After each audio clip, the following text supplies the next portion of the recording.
What's up, everybody? This is Jake Moffitt. Welcome to the Devil Tried Limited podcast series. And the serpent couldn't win a damn battle if he tried.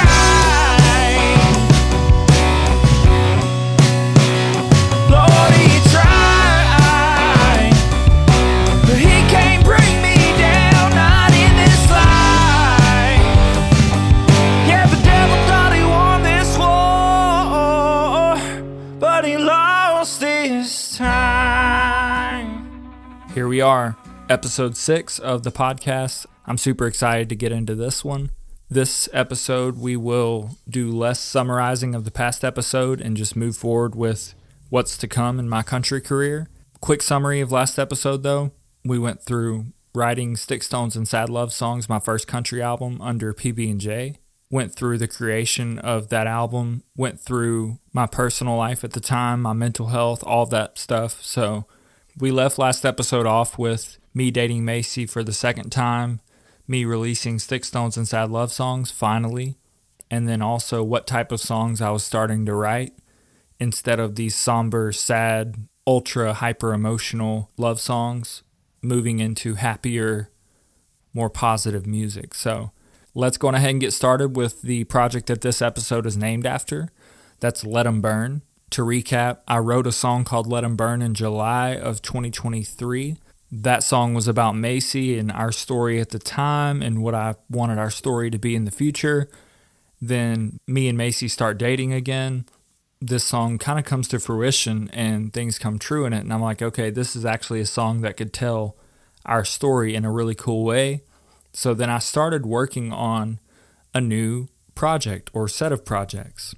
Let 'Em Burn became the tentative title to my first EP under my name, Jake Moffitt. And of course, along with that single came other happy songs that I mentioned before. Those songs were co-written with Matt Mosley, who I've mentioned in a previous episode. Me and him sat down and we really wanted to get better at writing together.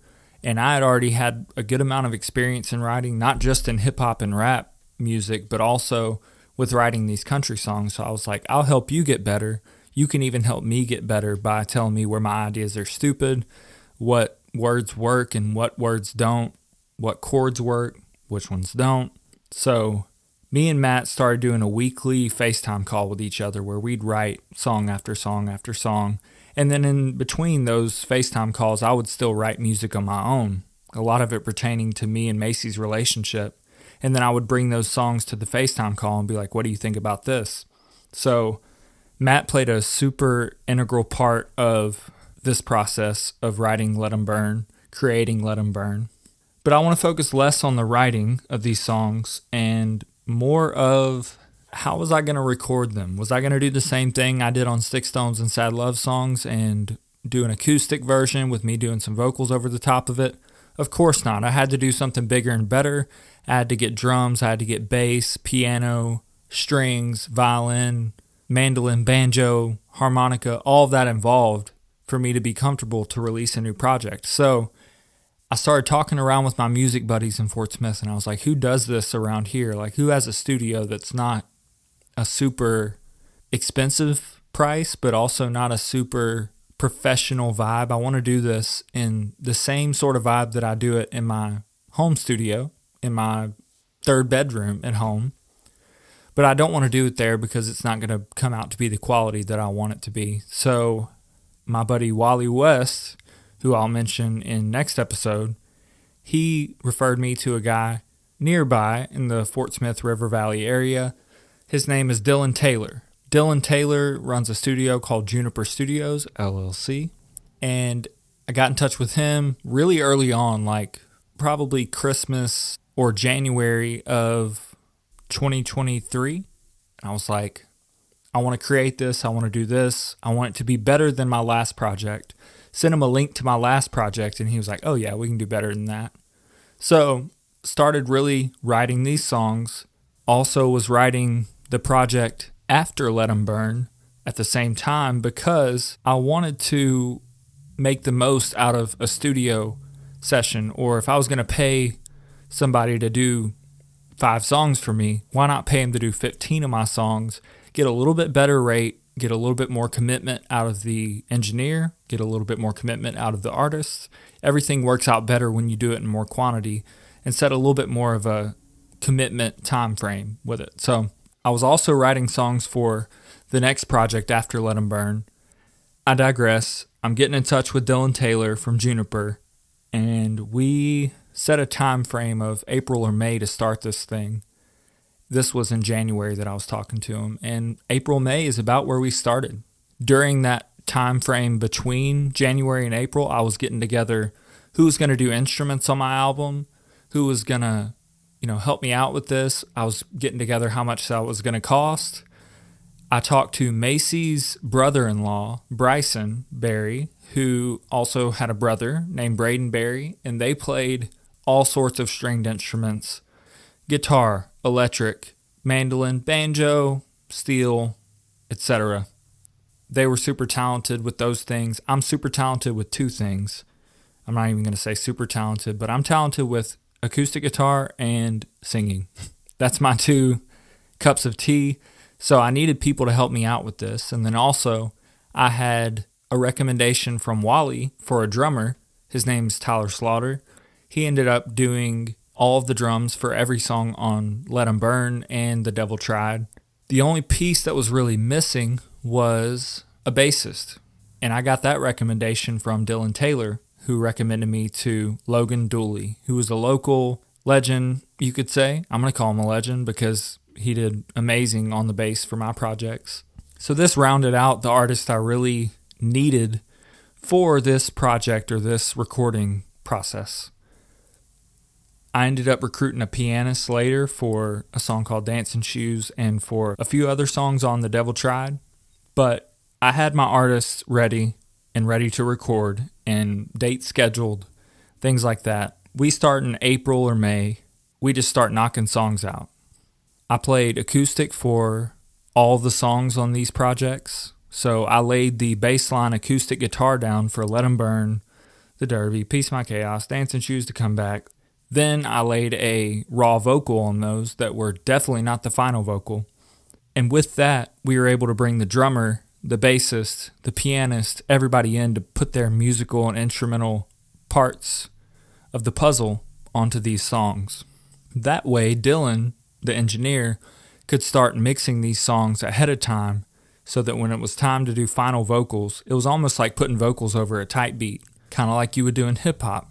So I'm going to take a step back and go to what I wanted to do with these projects, okay? I'd already been writing songs for Let 'Em Burn, which were definitely a romantic vibe. But I was like, what if I went a religious route on it, since I had done such a non-religious album previously with Sticks, Stones, and Sad Love Songs? That wasn't what I ended up doing, just because I thought, do I really want to do a religious take on this, or do I just want to infuse my faith into music that's still true to my life? Because I wasn't wanting to make worship music. I was just wanting to make life music that was faith inspired. So I didn't totally go the religious route. I was thinking bigger. I was thinking more personal. So that's what I did with Let 'Em Burn and The Devil Tried. We get to work on this album in April or May. We start laying all of the pieces down on wax.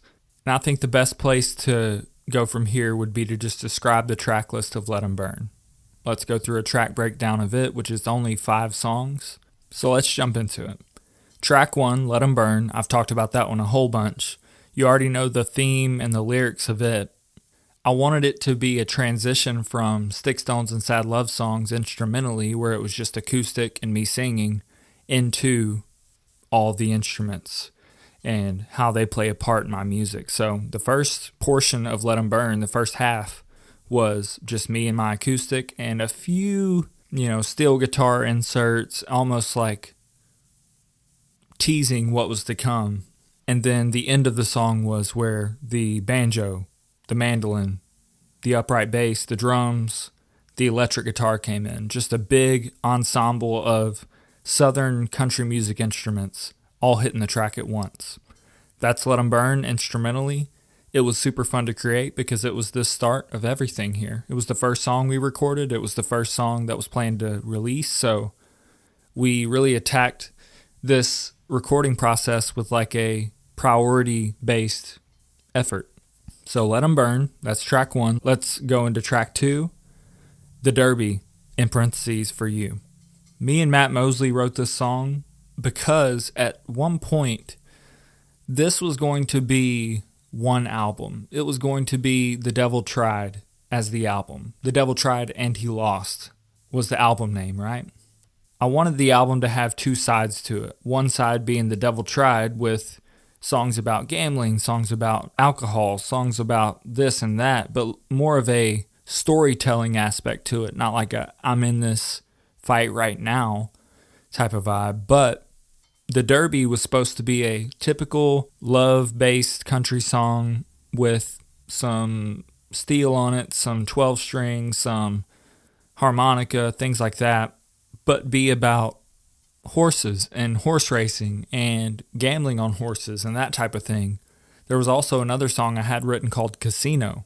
So the whole vibe here was to be like gambling.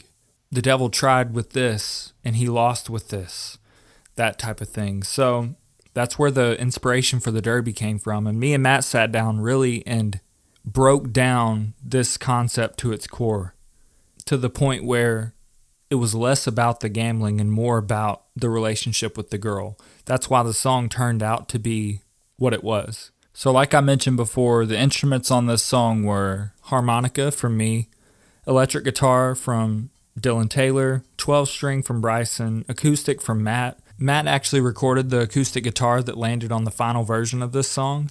I wanted him to do it and not me because I was like, it would be so much more deep and introspective if he helped me write this song.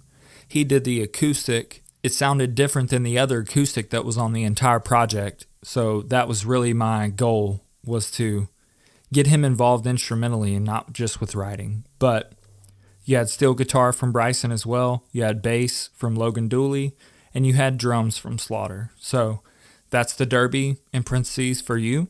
A super classic sounding country song that I thought was one of the best on the entire project. It's my mom's favorite, so I guess that's something to say. But let's move on to track 3 on Let 'Em Burn, which is Peace in My Chaos. This song lyrically was about me and Macy and how she said I was like, to her, I was like a bridge when it's raining. And when you step under that bridge, it's quiet and it's peaceful, even though there's so much chaos going on around you. And that led me to write Peace in My Chaos. So that's where thematically this song fits into the Let 'Em Burn ideology. This song had acoustic from me, acoustic from Dylan doing the like solo type portions of the song. It had resonator guitar from Braden Berry, bass guitar from Logan Dooley, mandolin from Bryson Berry, and drums from Slaughter. Again, he did all the drums on these songs, so I'm going to keep shouting them out, but Slaughter's the GOAT. Peace in My Chaos was, in my opinion, super bluegrassy and acoustic and jam session type vibe, so that was the point of that song and why it doesn't have many electric pieces to that puzzle. But let's go on to track 4, Dancing Shoes.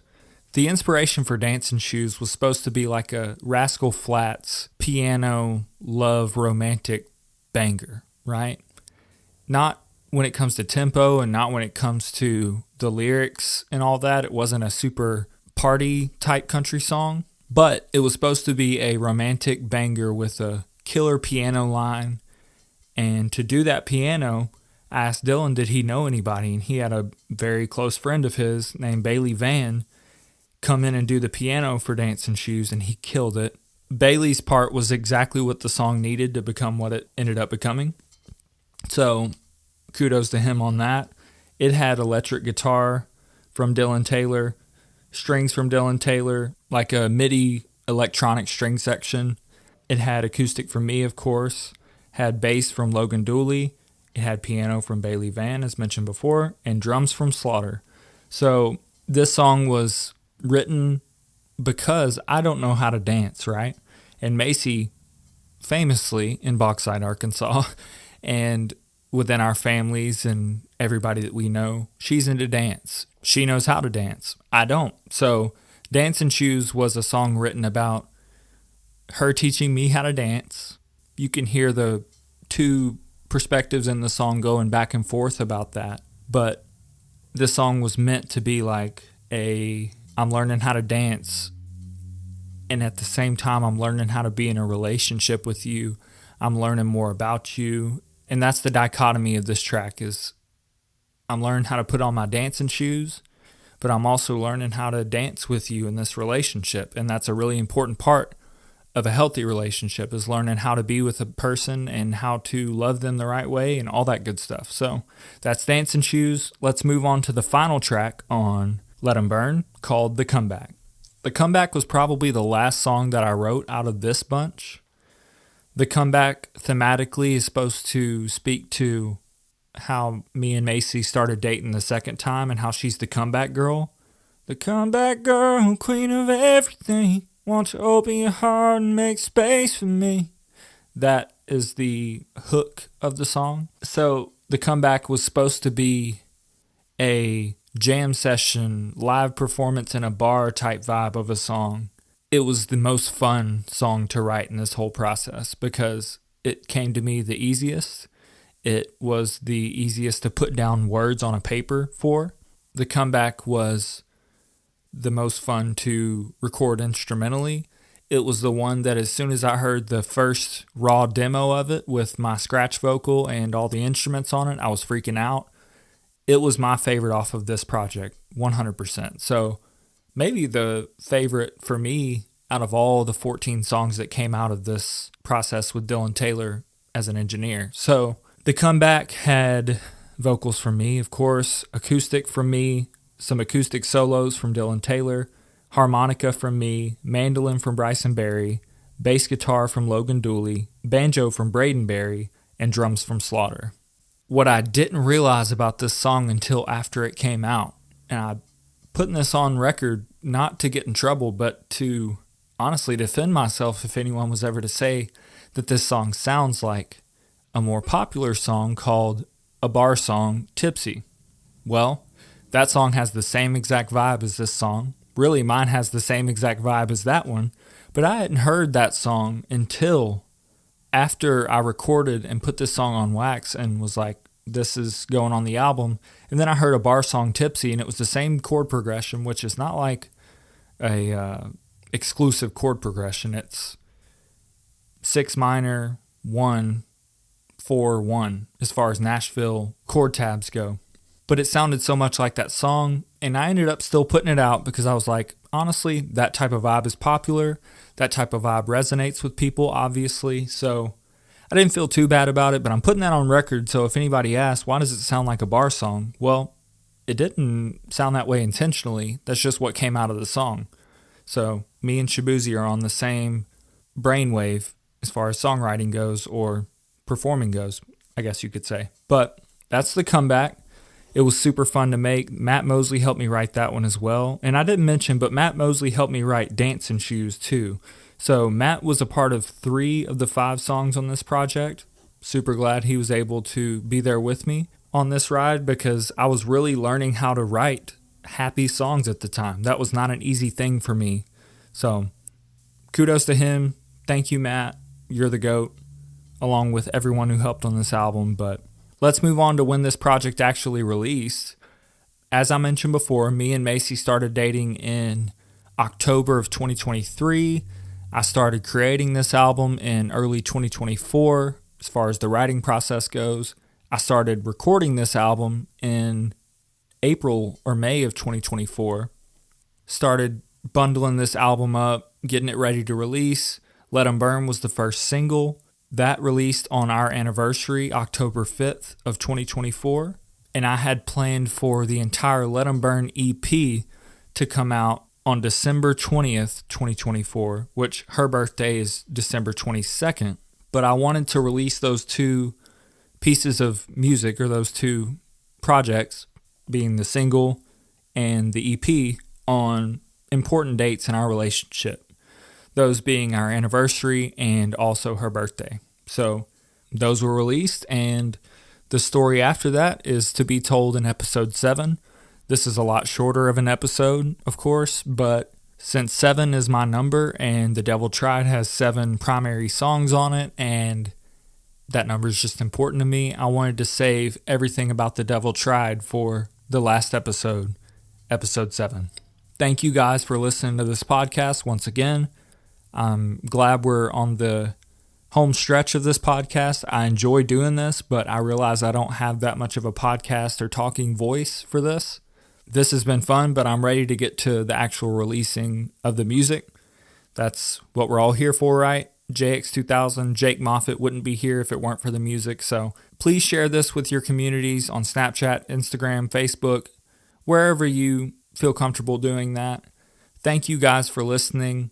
I'll see you in episode 7. Have a great day. The devil tried, God forbid I tell another lie. The devil wants my soul tonight, but Lord, don't let him take my life. I've been talking to the man